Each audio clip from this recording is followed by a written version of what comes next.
test is in 4-part, Part 1, Part 2, Part 3, and Part 4. Now look at Part 1. Part 1. IELTS practice. Questions 1 to 8. You will hear an extract from a talk about the Scottish Highlands.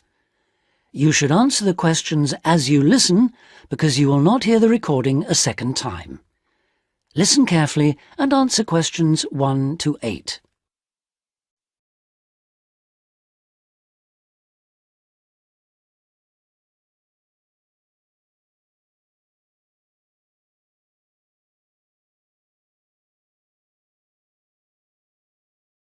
Listen carefully and answer questions 1 to 8.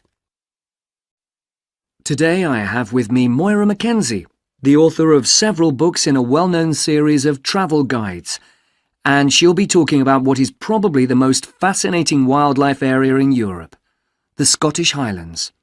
Moira.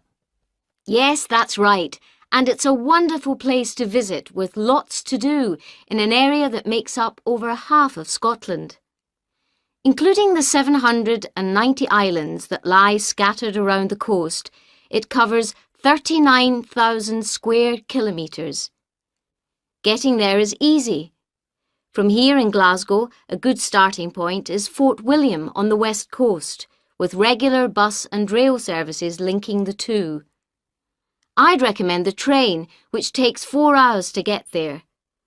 Alternatively, you can take the Highland Line, which takes the more easterly route up to Inverness. That, in fact, is a bit quicker, taking around 3.5 hours to cover the 280 kilometres from here. There are also two main options by road. You can take either the A9 up through Stirling and Perth and then on to Inverness, or else on the west there's the A82, which runs up to Fort William and then, if you want, on to Inverness. Now, a lot of people associate the Highlands with bitterly cold weather, but in fact the region has a generally mild climate as a result of being surrounded on 3 sides by sea, particularly the warm waters of the Atlantic. At sea level in the west, for instance, the temperature ranges on average from a minimum of 1 degree centigrade in January up to 18 in July, and you can actually see palm trees growing there. Obviously, though, the temperatures will be lower inland and on higher ground. You can expect it to rain a lot too, particularly in the west, where annually as much as 2,000 millimetres regularly falls, though this helps account for the rich variety of vegetation and wildlife. When you get there, you'll find there are plenty of reasonably priced places to stay. In Fort William, for instance, you can find a room for the night in a small hotel or a bed and breakfast for just £25, or for £28 to £30 in Inverness. It's probably a good idea to book ahead though, especially in the summer months. With all the leisure, sports and cultural activities on offer, the towns are becoming increasingly popular with visitors. For example, accommodation in Inverness won't be at all easy to find this year around the 23rd of July, as that's when the local Highland Games will take place. So, if your aim is to see the countryside, it may be best to stay in a small village.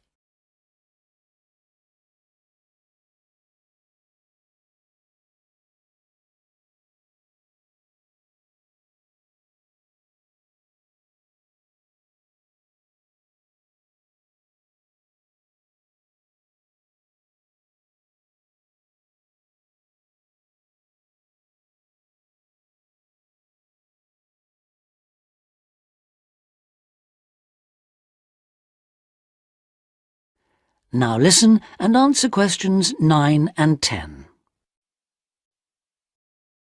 As I mentioned, there's a huge range of wildlife in the Highlands, but for those visiting the area, there are some basic ground rules that are essential if we are to protect it.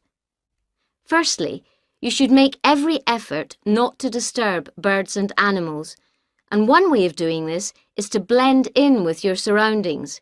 For instance, by avoiding brightly coloured garments, such as orange anoraks. To see wildlife clearly, it's best to use binoculars, keeping your distance. This is particularly important during the breeding season. Wherever possible, use a hide so that they are less likely to detect your presence. Surprising though it may seem, visitors are advised to use their cars where no purpose-built hides are available, as people are apparently less likely to startle animals if they stay inside their vehicles. You may even find that creatures come up close to where you're parked, in which case, wait until they've gone before you move off. It should really go without saying that it's essential to be as quiet as possible, though sadly some people need reminding of this. Oh, and one other thing. Wild animals and pets don't mix, so please leave your dog at home or at least somewhere he or she can't chase the wildlife or damage their habitat. That is the end of part 1. Now turns to part 2. Part 2. You will hear a talk on New Zealand radio about an art sale which is being held to raise money for charity. First, you have some time to look at questions 11 to 13.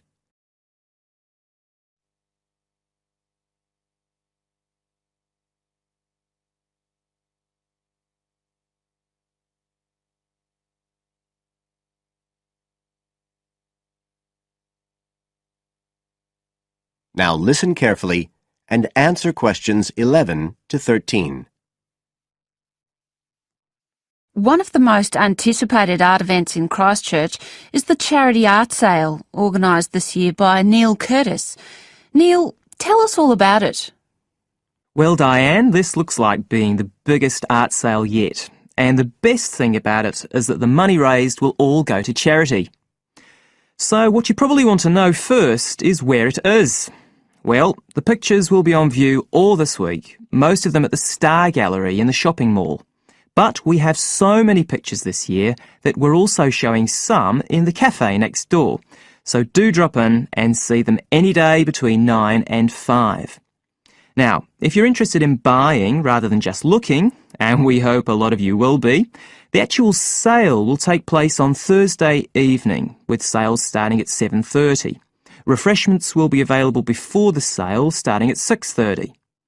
We've got about 50 works by local artists showing a huge range of styles and media, and in a minute I'll tell you about some of them. You're probably also interested in what's going to happen to your money once you've handed it over. Well, all proceeds will go to support children who are disabled, both here in New Zealand and also in other countries. So you can find an original painting, support local talent, and help these children all at the same time. Before you hear the rest of the talk, you have some time to look at questions 14 to 20.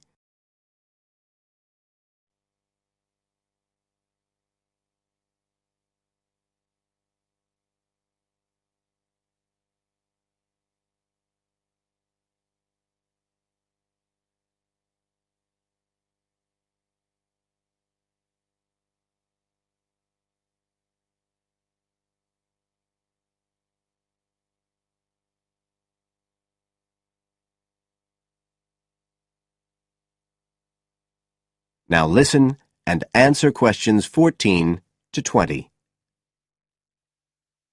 Now, let me tell you a bit about some of the artists who have kindly agreed to donate their pictures to the charity art sale. One of them is Don Studley, who has a special interest in the art sale because his 5-year-old daughter was born with a serious back problem. After an operation earlier this year, she's now doing fine, but Don says he wants to offer something to help other less fortunate children. Don is totally self-taught and says he's passionate about painting. His paintings depict some of our New Zealand birds in their natural habitats. One relative newcomer to New Zealand is James Chang, who came here from Taiwan 9 years ago at the age of 56.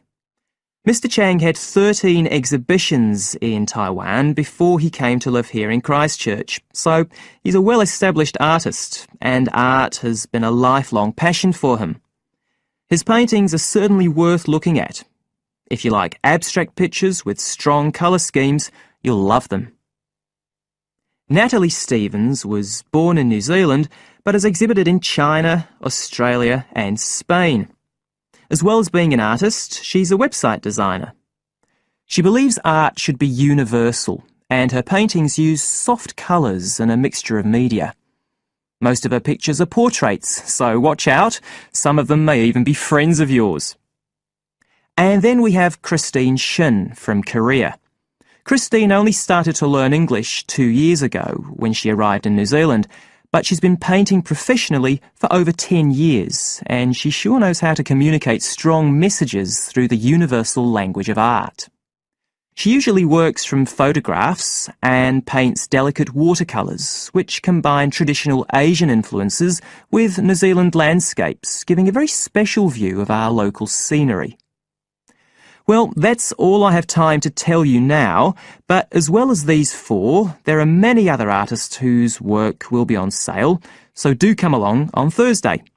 We accept cheques, credit cards or cash. And remember, even if you don't buy a picture, you can always make a donation. That is the end of part 2. Now turns to part 3. Part 3. You are going to listen to a conversation between 2 students talking about a lecture they have just attended. First, look at questions 21 to 24.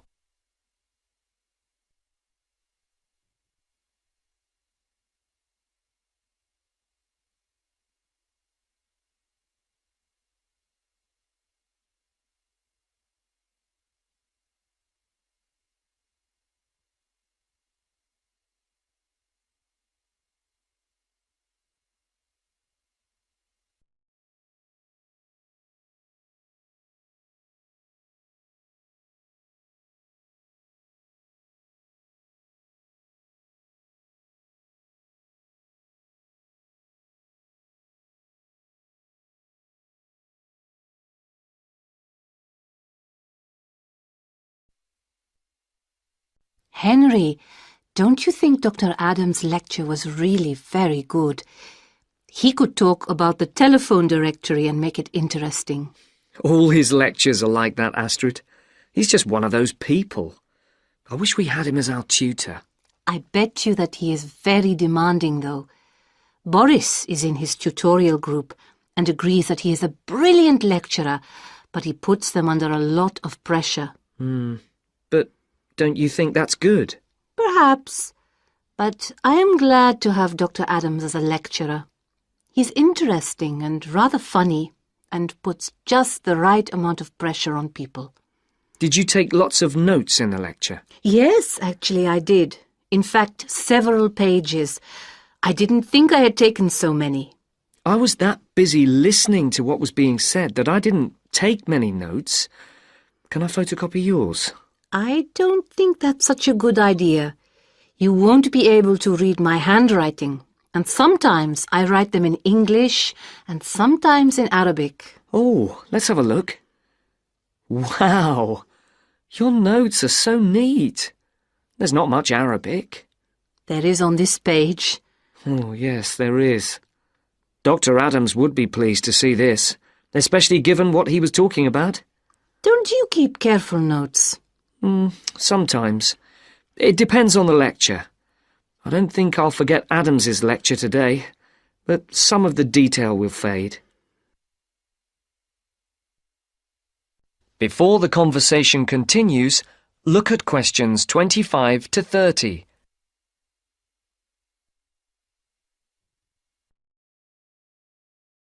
I type up everything afterwards so you can have a copy then and you can fill in anything I have missed. I'm not so good on the broader concepts. I'm better when it comes to detail. Just what Adams was talking about. Well, I am definitely a detail person.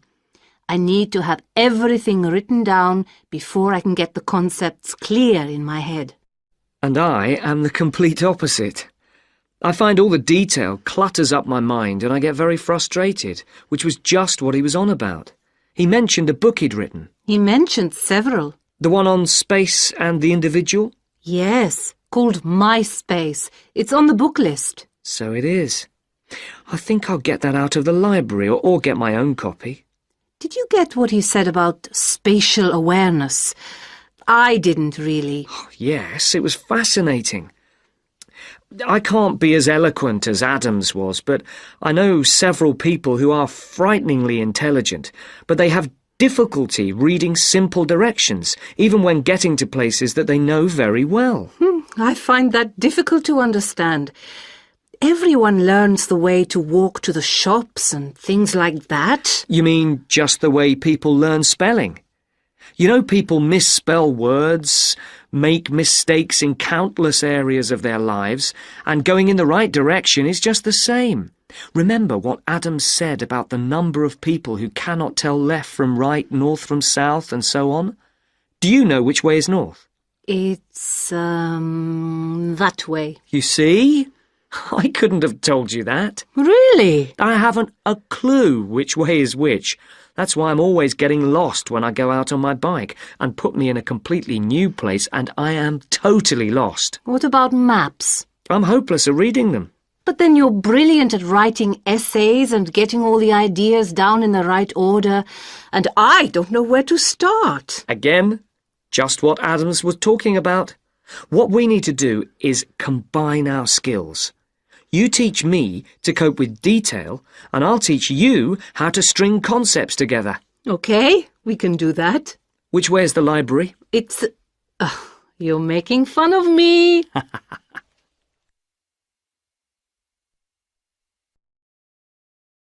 That is the end of part 3.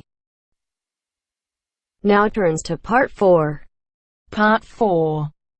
You are going to hear a talk about the English policeman. As you listen, complete the notes below. First, you have some time to look at questions 31 to 40.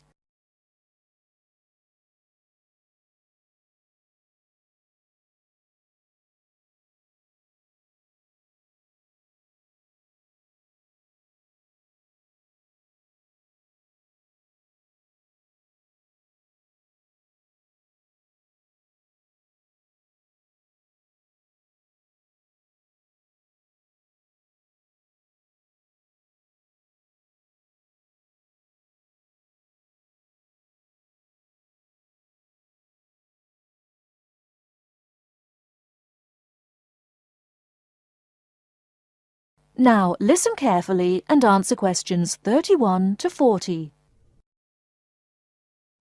The English policeman has several nicknames, but the most frequently used are Copper and Bobby.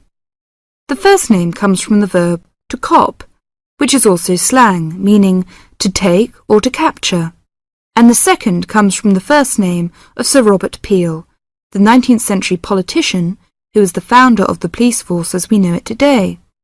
An early nickname for the policeman was Peeler, but this one has died out.